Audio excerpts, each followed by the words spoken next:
Hello, my name is Elina Troshchenko, and I work at the Global Research Quality Group. And as every year, we are very happy to be here at Bergen Exchanges, back again. And we are very happy for the collaboration that we have each year with Bergen Exchanges. GRIP, while working on different dimensions of inequality, this year we have had a specific focus on labor and inequality. So, attending to one of the topics of Bergen Exchanges, which is autocratization and resistance, we are very happy to host a panel on labor unions and their mobilization against authoritarianism.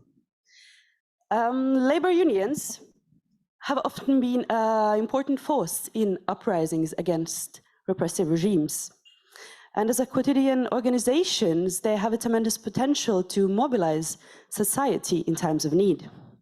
Yet, labor unions also have to navigate a very challenging political landscape with a lot of repressions, co-option, and restrictions, making it difficult for them to operate.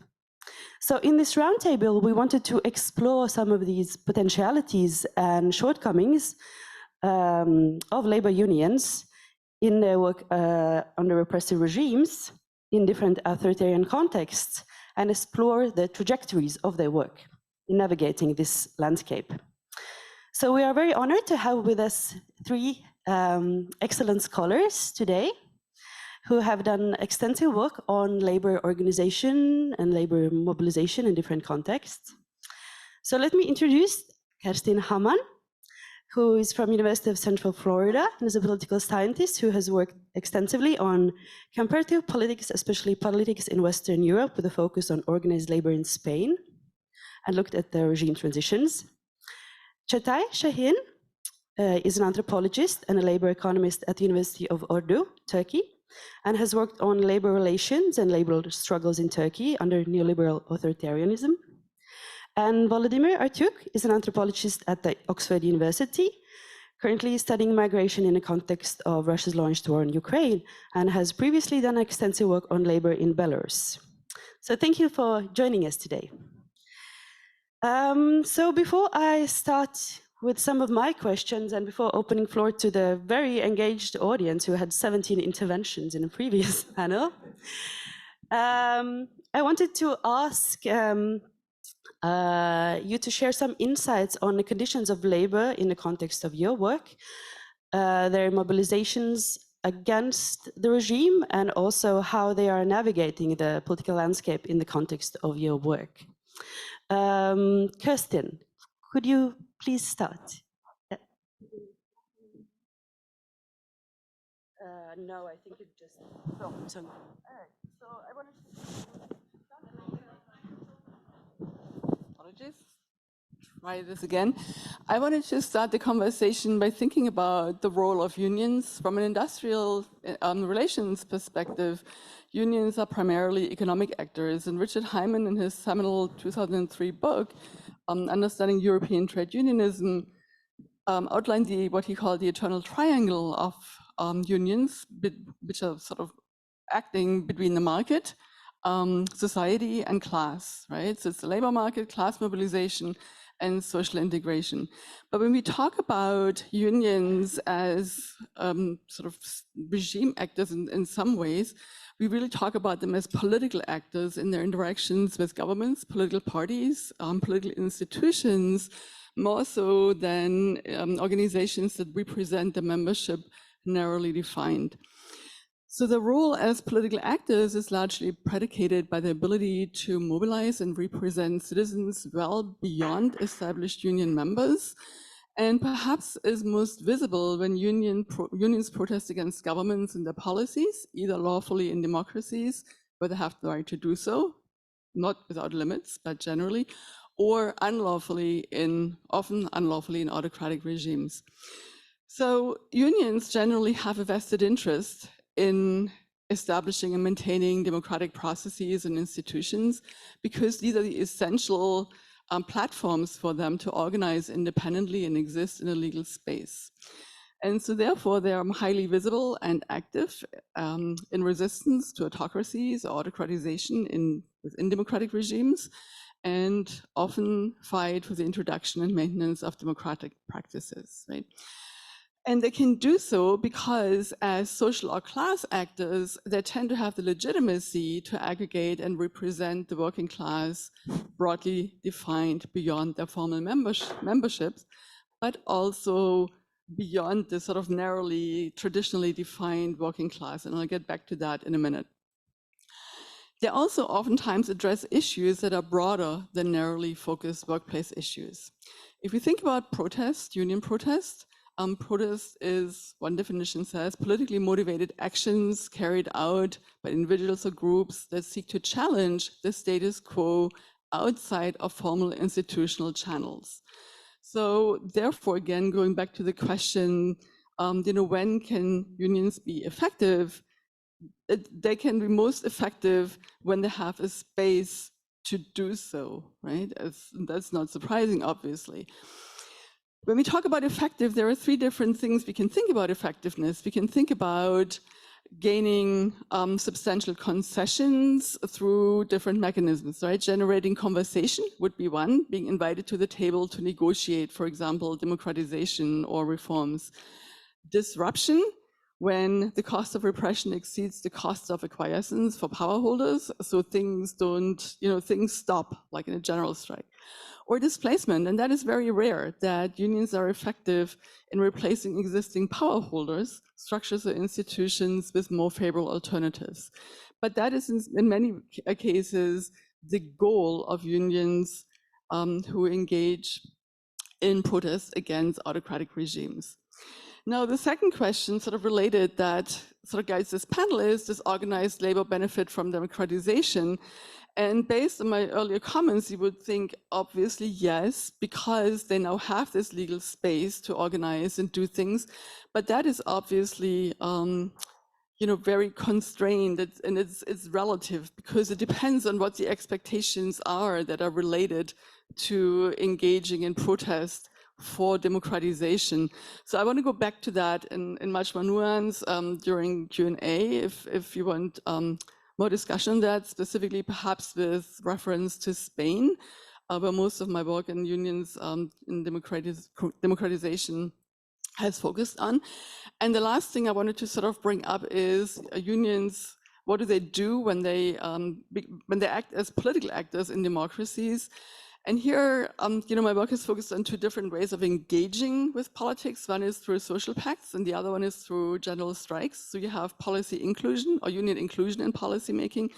And when that doesn't work, oftentimes you have, when unions are excluded, you find general strikes. And much of our work that has looked at social pacts and general strikes from 1980 to 2009 has found as social pacts have declined and unions have become less included and more excluded from policymaking, general strikes have become much more common, including on issues that were not narrowly related to their membership, but things like pensions and unemployment benefits and so forth. And about in 1/3 of the cases, union protest has been successful in modifying the reforms that governments have proposed. And with that, I'm going to stop right now.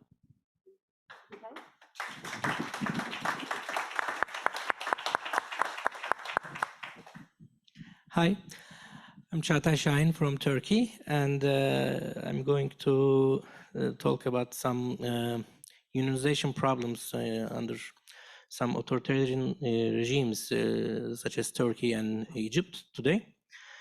And I would like to mention that how the process works. I mean, the labor union's role and their role on mobilization against authoritarianism. But I should say that Egypt and Turkey are amongst the top 10 worst countries, worst conditions for working class in 2023. And this is not for this year. This is not belong to the last report. It's a continuing process since years. So in these two regimes, this organization of labor and for strengthening the class power of capital is the main issue. And these are two increasingly securitized countries, especially in the last decade. And there are several types of criminalization process against labor advocates. And there is a well-established policy to repress independent unions and also confederations, also supporting the unions and union confederations to keeping working class docile with, I mean, corporatism we can talk about. And all the major confederations in both countries, like İTÜF in Egypt and Turkish and Hakish in Turkey, they have a corporatist nature.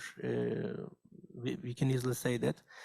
There are two similar policies against unions, repressing strikes in Egypt and postponing strikes in Turkey, which is a strike ban, a de facto strike ban. And there are lots of strike bans on the basis of national security. Even if you are a glass producing worker in a factory, your strike can be banned because of the national security or public health reasons.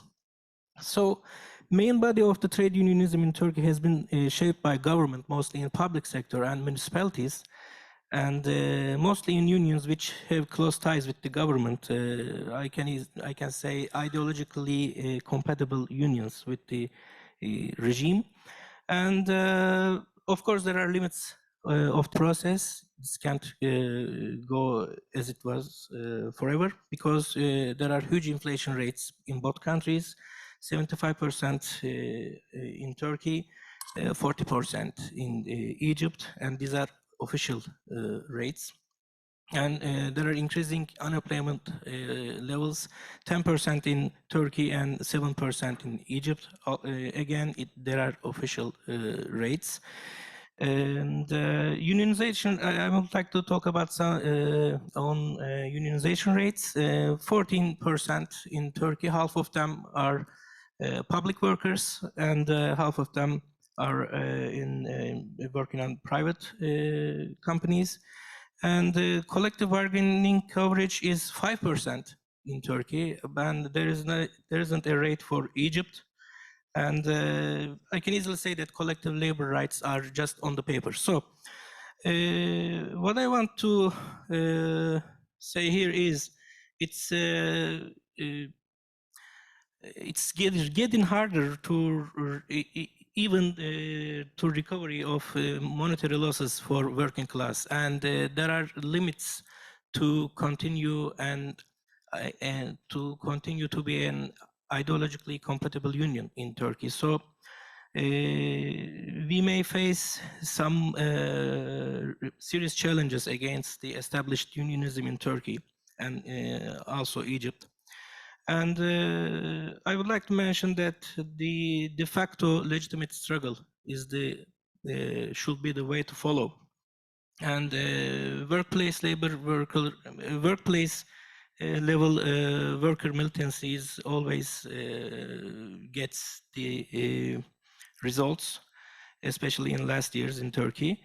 And there's a need to strengthen the cooperation between independent unions and other social movements is a must, I think.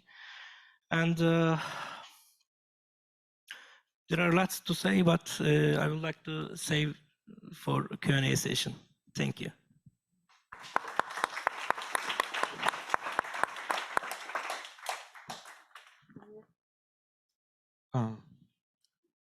Okay, yeah, thank you.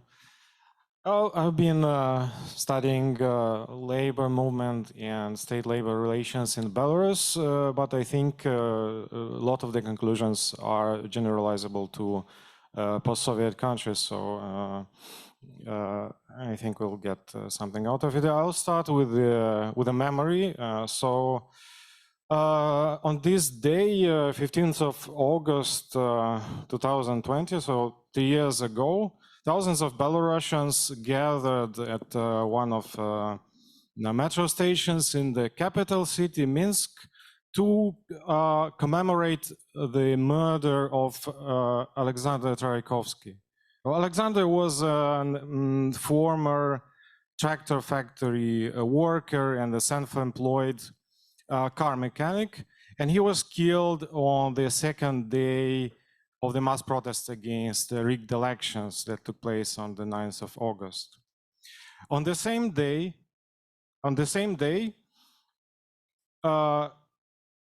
the employees of the state telecommunications company announced a strike. And on the evening of the 15th of August, Alexander Lukashenko, who claimed he won the elections, said that Russia was ready to intervene militarily if the protests go on. In a way, it was an inflection point in the whole wave of protests, the end of the first week of the protests that became the largest in scale and scope in the history of independent Belarus. It was one of the urban uprisings that became widespread in the whole world, essentially from the MENA region to the post-Soviet countries. But what stood out in the Belarusian protest was the labor participation of labor groups in over 80 enterprises.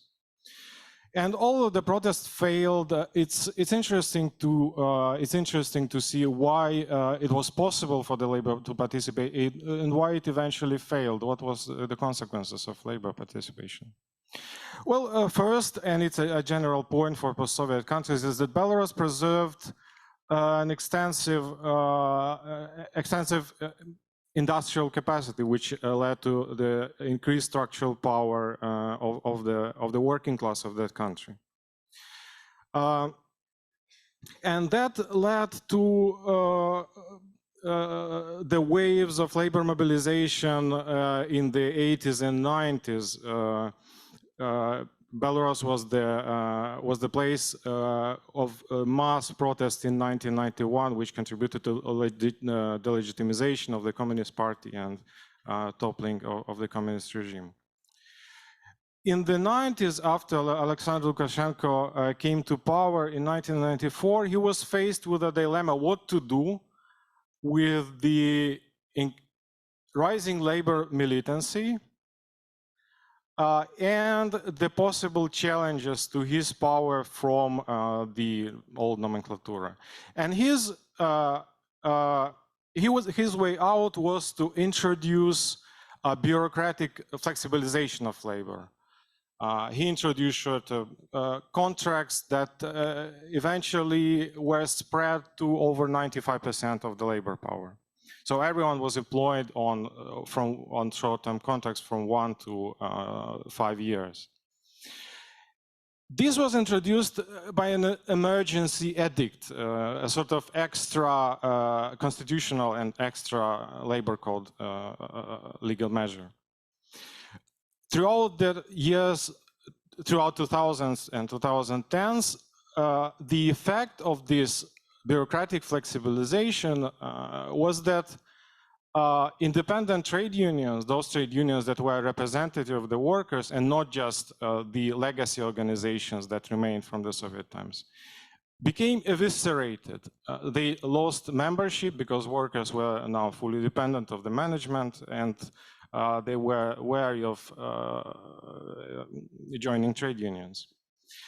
And these representative trade unions turned to essentially NGOs specialized in protecting labor-related rights and supported by international organizations such as ILO and by brotherly help, including from Scandinavian countries. And here lies the downside of this development, that during the protests, Belarusian labor groups that joined the protests joined them in the capacity of citizens, of someone who is united by the identity of being a worker, but not by representing specific class issues, specific labor interests. They joined on the agenda that was not immediately representative of their class interests. And although their structural power was still there and it was significant, they joined to the number of protests, but eventually they failed to make a difference. They failed to realize this potential because of the inherent limitation of representing themselves as a separate identity rather than a class-based movement that is rooted in relations of production. I will stop here.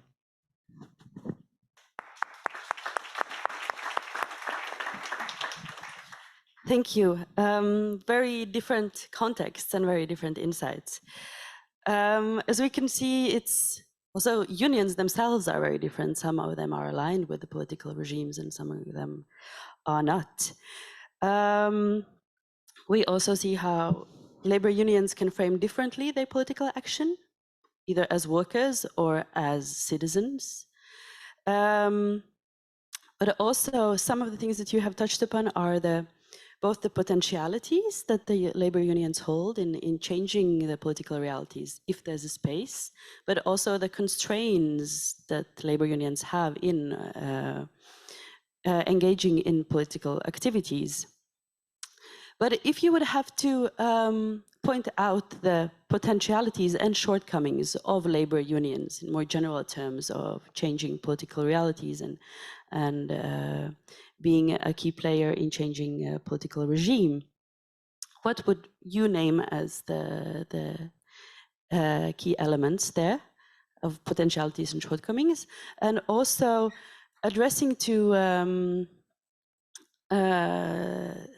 some of the topics that were mentioned already yesterday here about the repertoire of resistance. Also, labor unions engage in different kind of activities. It's not just general strikes or strikes as such, but their repertoires are quite broad and there are a variety of expressions how they can display this content with the regime. So if you could also mention what kind of mobilizing structures and techniques are or can be used by labor unions when engaging in political upheavals, and also if you have seen change in the recent years in their strategies of how they work. And this will be my last question, so we'll open the floor for the questions from the audience afterwards, so you can prepare. But Volodé, would you like to start? Yeah, thank you. How much time do we have for answers for this round? 3 minutes. Yeah, yeah. Right, so I already alluded that the answer to the first question is, so in Belarus, the situation is somewhat similar in Russia and in Ukraine. You have two modes of union political arrangement. First, you have a sort of cooptation, which pertains to the legacy unions, so Federation of Trade Unions in Belarus, and analogous structures in Ukraine and Russia. So those trade unions that remained from the Soviet times, they are usually aligned with the power that be. And in the case of Belarus, they were essentially a branch of the presidential administration. So this is one mode, is cooptation. The other mode is a political mode of existence akin to NGO, so or yeah, kind of economistic way of existence, where trade unions try to bargain on the level of enterprises, but in the condition when, as is the case in Belarus, the enterprises are basically controlled by the state. This bargaining doesn't give much. The state is too powerful. There's no balance of power. And what is missing here is political representation, genuine or organic political representation of workers' interests, and that is usually lacking. In the case of Ukraine, it may be that there could be a kind of corrupted way of doing this when trade unions ally with certain oligarchic groups, but that's obviously is very limited. And coming to the second question, the repertoire, it's really for post-Soviet countries, it's really a crucial issue because strikes, legal strikes are effectively banned, as it's in Turkey probably. You can do it, but once you start the process applying once you start going through the process of organizing a strike, you quickly realize it's impossible. There are all sorts of bureaucratic challenges, and the repertoire of contention there boils down to wildcat actions, which are not necessarily strikes. The protests of the 2020 in Belarus became famous for what they called worker strikes, but they in fact were not strikes. They were wildcat gatherings on enterprises, on workplaces, with a view of negotiating, with a view of calling out the management or the representatives of state authorities. And in the beginning of the protest, they were fairly successful. The authorities were scared of the the sight of workers gathering and demanding something. So even I myself, although I'm pessimistic, I was a bit encouraged by the fact that it was actually happening. It could have led to something else. But because of the limitations that I mentioned, the lack of pathways to political representation, it all unfortunately failed.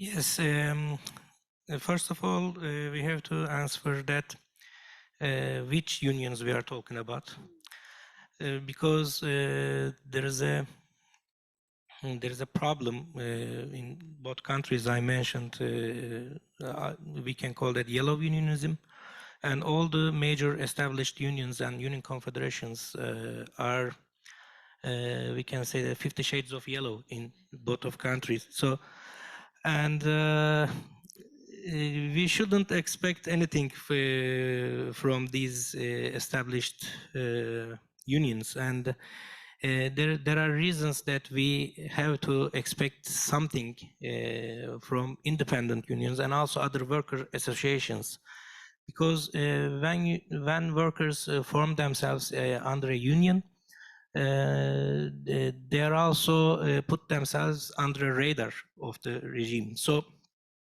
workers lately in Turkey are forming themselves as associations before they are unionized and to get the sign of a collective bargaining agreement. So it's a tactic the workers are using nowadays in Turkey. And also I talked about there are limits for these yellow unions because their members also affecting with these huge inflation rates and also the unemployment threat. So even some of the unions are forming their members to strike. And there are some unions didn't go strike since 60 years, but they went to strike in 2 years ago. So even there are even limits for these ideologically compatible unions. And there is also an opportunity for working class, a threat and opportunity in the same time, because lots of companies these workers work for are called as zombie companies, and they are about to going to bankrupt. So the workers' self-management practices are a way to recover working classes' losses in recent decades. And Turkey has experiences on this both late 2000s and also before the coup of 80. So there are also ways to workers and their independent unions can follow, and these are the how can I say, these are the places that the independent unions directly touch to the regime, political regime. I mean, the political regime in Turkey is mostly based on extractivist capital accumulation and promoting this extractivism. So if you organize people with the mine workers, like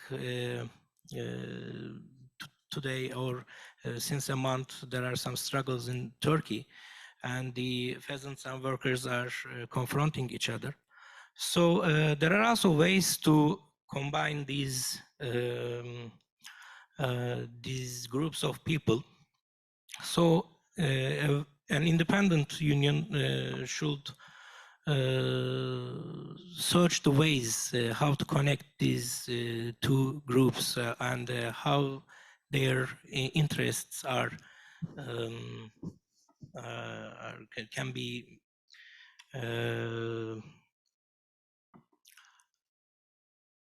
analyzed or it can be combined. That's I can say for now. Thank you. Okay, thank you. So I'm going to take a little bit of a historical perspective here to show that there is probably no easy answer to your wonderful questions, right? And I wanted to talk a little bit about what happened with organized labor during the Spanish transition to democracy about 50 years or so back. So unions were at the forefront of fighting against the Franco dictatorship in Spain before Franco's death in 1975, and they did this in two different ways, right? There were two sort of almost competing strategies. So the Comisiones Obreras, which were closely affiliated with the Spanish Communist Party, worked through the state-established sindicatos, which were state-controlled unions, workplace unions, and infiltrated those unions. And what that meant is when the dictatorship sort of started to crumble, they had structures set up within the workplaces that they could take over, and had spaces, and they had people there. Now, in comparison, the UGT, which was one of the old historical unions in Spain, closely related to the Socialist Party, was sort of run from exile. And their primary resource was their reputation and their affiliation with the Socialist Party back in Spain. So very, very different resources, very different strategies, very different repertoire, using your term here, right? And what happened then during the transition is that you had two unions who shared the desire to continue to fight for democracy, but they were competing with each other, both with their affiliation through parties, because unions' involvement in participating in the democratic transition was primarily through the affiliated political parties. So there was the electoral competition, but also competition in the workspace for creating memberships, for having a voice and a place in the workspace. So very different repertoires in one country. What ended up happening was that unions had very little impact once the democratic transition started in shaping the new democracy. Again, they were primarily represented through their parties. There was a lot of overlap in the membership. And when the Socialist Party came into government in 1982, it quickly embraced a program of economic modernization in preparation of EU membership, which meant sort of neoliberal economic reforms. And you saw a complete reconfiguration of the patterns of union collaboration and competition, as well as a losing of the ties to political parties. So have there been changes? Yes, a lot. And since then, you have seen social pacts of the unions, both with leftist and rightist governments, as well as general strikes, both against the left and the right. So there's been a lot of renegotiation of these strategies and a lot of adjustments right there. Thank you. Now I'll open the floor for the questions. So I think we do as before, we just gather all the questions and then we'll give each panelist a chance to answer. So please. Yes, thank you very much. Björt Bjørsvik from the Green Party. I'm an economist and historian also, and I mention that because, as you say, unions have been crucial points in history to develop democracy, at least in our part of the world. And so how to re-energize this, that's kind of my going for it. And so two aspects. The internal one, domestic, to make alliances. It goes a bit with what I was talking about yesterday. I think we need to have more broad work cooperating different sectors here, with civil society, with the media, with academia, where we have common interests. So how would you see that going on in Turkey, Egypt, Belarus, possibly? And the other dimension is the international one, because there are, we, Norway and the other few liberal democracies that still exist around, we have the opportunity, we have the resources, we supposedly could have the knowledge to support you. The domestic one is and will be the most important one, sure, but the international support is at points like in Belarus, maybe it would be crucial from other unions, of course. So where is the ILO in this? Do they have perspectives? Do they have visions on how to do this, or is the ideology lacking? How do you see this? Thanks. Hi, my name is Sofia. I'm from FGV School of Law in São Paulo. Thank you so much for the really interesting panel. I have a question. I wanted to hear a little bit more on the issue of co-optation or channeling as a form of repression. It was mentioned specifically in the last question, but hear a little bit more about that in terms of what are the impacts of that form of control. I'm thinking that this is a kind of control and a form of repression that it's not going to happen only in a context of democratic backsliding, but also of democratic consolidation. And something that we have seen a lot in the Brazilian context, particularly in the years of the Workers' Party government, in the pre-Bolsonaro years, were incidents of strikes that workers decided to strike in spite of the decision of the unions that they belong to, that had been more or less co-opted. So what can we think in terms of of unions not being able to fulfill this part in civic participation and having this social rebellion that does not even find the union as a way of putting those demands on the street as a strike or other forms of resistance, and also in terms of, well, if these structures are weakened because they have been co-opted during a period of democracy, if a period of democratization comes, they perhaps will not be as prepared to pose a resistance role that they could play in that context. So how do you see that in the contexts that you study? Thank you. Thank you for a great panel. My name is Ryan from University of Washington in Seattle. It's been super interesting to hear from such different contexts, and I apologize if I'm muddying the waters by introducing another context, which is the US, which I'm most familiar with. I'm actually part of a labor union as a graduate student at the University of Washington. And one thing I've noticed is, at least within our labor union, a tendency to, or a move towards focusing on sort of smaller and smaller kind of social identity-based groups within unions, right? So, you know, in an attempt to elevate the voices of the most sort of marginalized groups within that, whether that be, you know, transgender community, immigrant community, things like that. And it strikes me that to be clear, I think this is a very good thing, but it strikes me that there's a tension with the sort of building of a larger, broader class consciousness in unions. So I'm curious to hear your insights about how we sort of navigate the tension between centering the voices of kind of social identity-based groups that have maybe different interests or different political priorities than sort of broader union class, but how we navigate that, resolve that tension with the need for creating this sort of broader class solidarity, if that makes sense.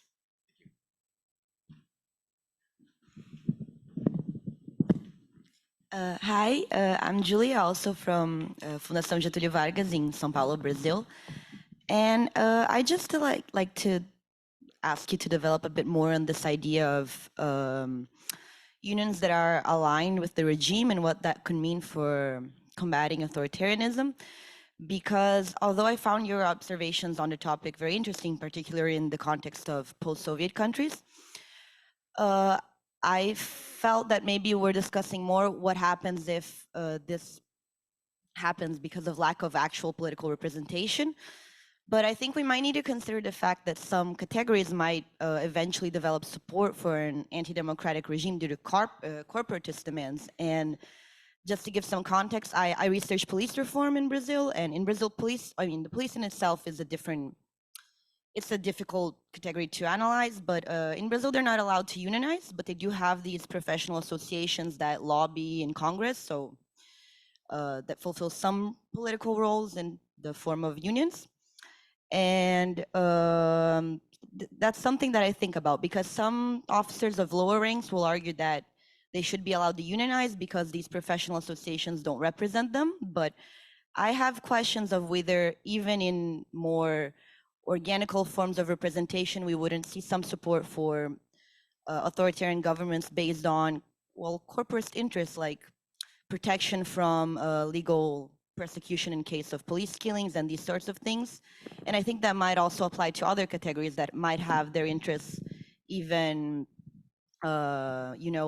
opportunistically represented by an autocrat. So for instance, the police was a very instrumental actor in the rise of Bolsonaro and supporting his regime. So I was just wondering if it might be important to consider that despite our normative alignment with unions, they might in practice become supporting actors for authoritarianism under certain contexts. So I'd just like to propose that reflection. Thank you for important questions and observations and comments.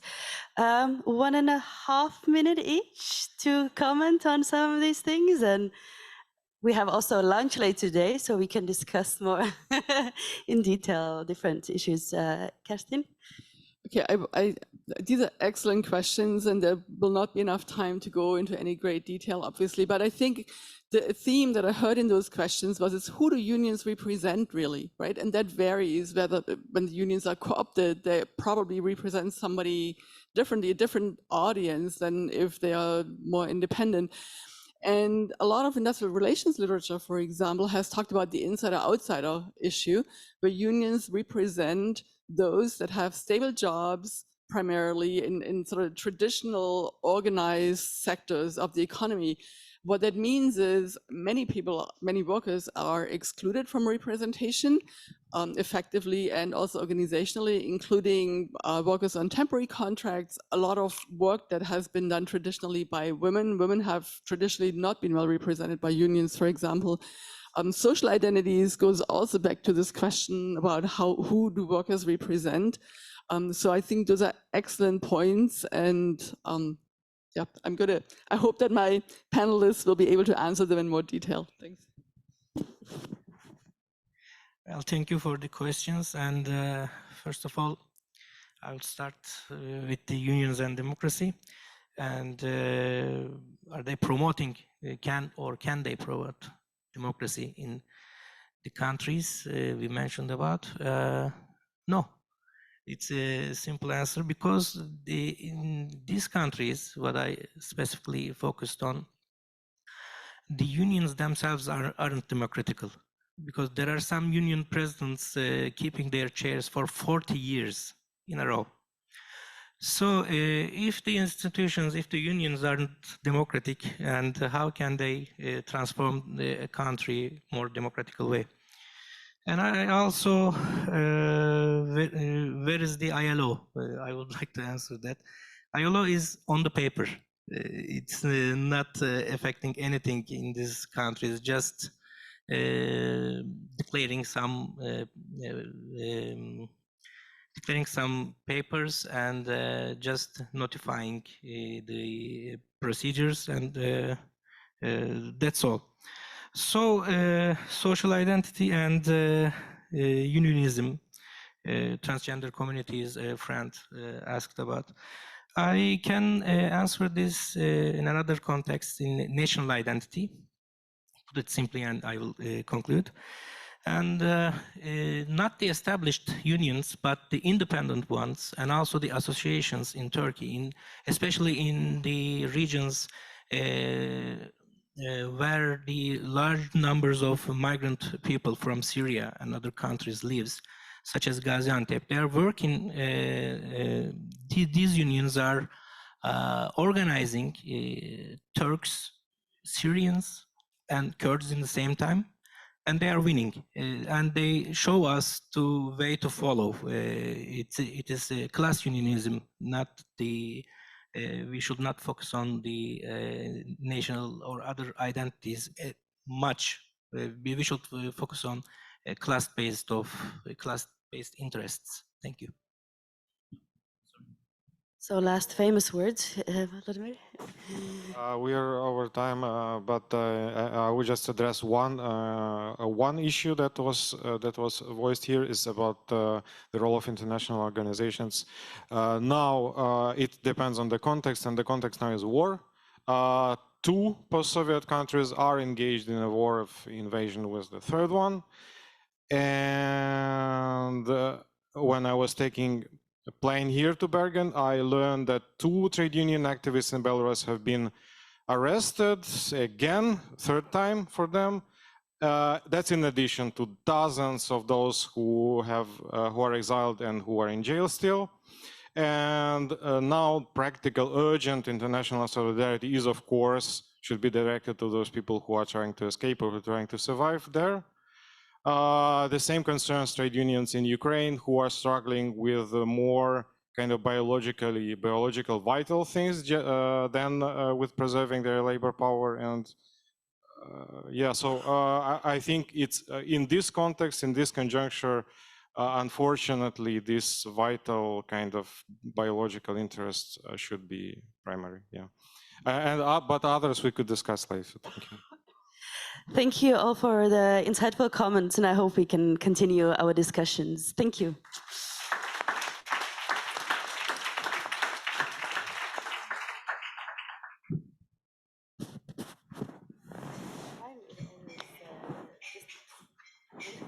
But we only 2 minutes.